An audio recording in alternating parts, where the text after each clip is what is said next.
کہا جائے تو وہ نہیں کرتا، اس کو ڈر لگتا ہے۔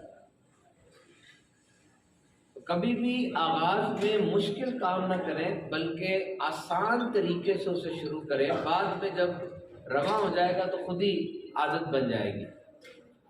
جیسے پورا کمرہ صاف کرنے کو دل نہیں کر رہا تو ایک کونا صاف کر دے، نہانے کو دل نہیں کر رہا تو صرف منہ دھو لے۔ اتنی موٹی کتاب دیکھ کے ڈر لگ رہا ہے کہ میں کتاب شروع کروں گا تو ساری پڑھنی پڑے گی، پوری نہ پڑھے، 2 صفحے صرف پڑھ لیں۔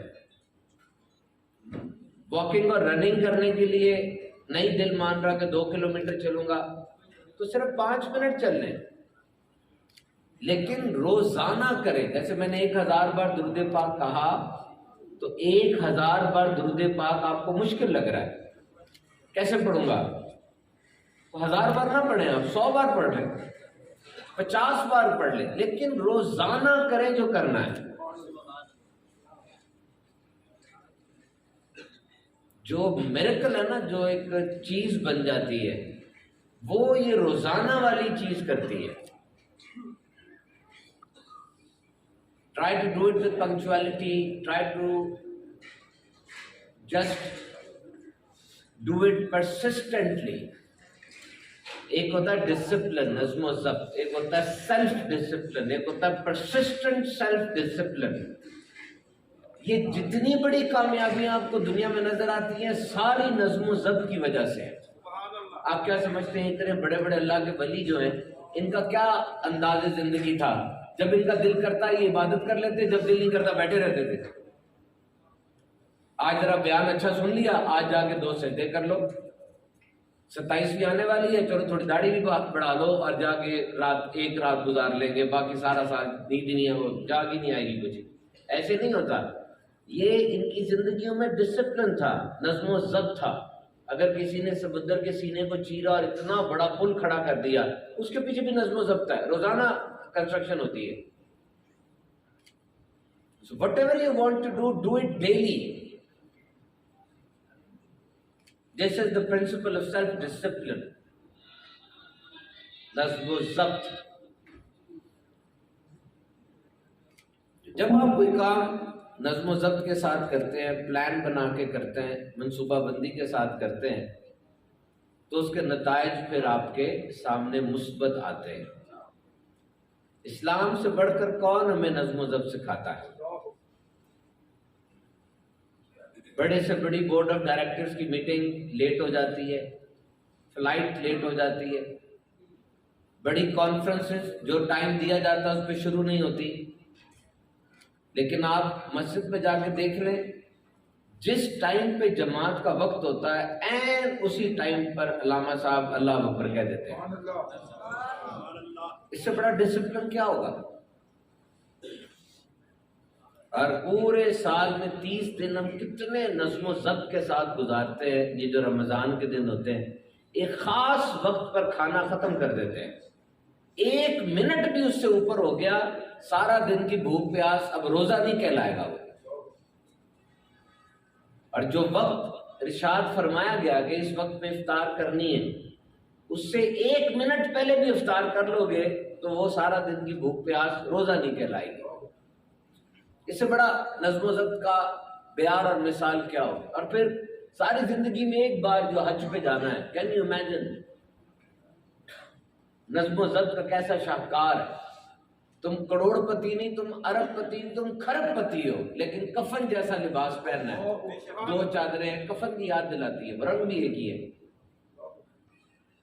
اور ابھی بھی چلے جائیں میدان عرفات پہ، بس وہ وزٹ ہوگا، آپ کا سیر ہوگی میدان عرفات کی، لیکن وہ خاص دن ہے اور اس کا بھی خاص وقت ہے۔ اس میں جو میدان عرفات چلا گیا یا جہاز بھی اوپر سے گزر گیا میدان عرفات میں، سارے حاجی ہو گئے۔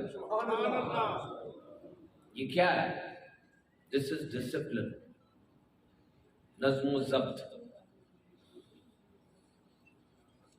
تو وہ انسان جس کی آپ کو زندگی میں کامیابی نظر آئے، میرا آپ کو مشورہ ہے، ایسے لوگ اگر آپ کو نظر آئیں جو کامیاب انسان ہیں، یا ایسے ادارے نظر آئیں جو کامیاب ادارے ہیں، اب وہاں جایا کریں، آپ کو جیت کے سارے اجزائے ترکیبی وہاں مل جائیں گے۔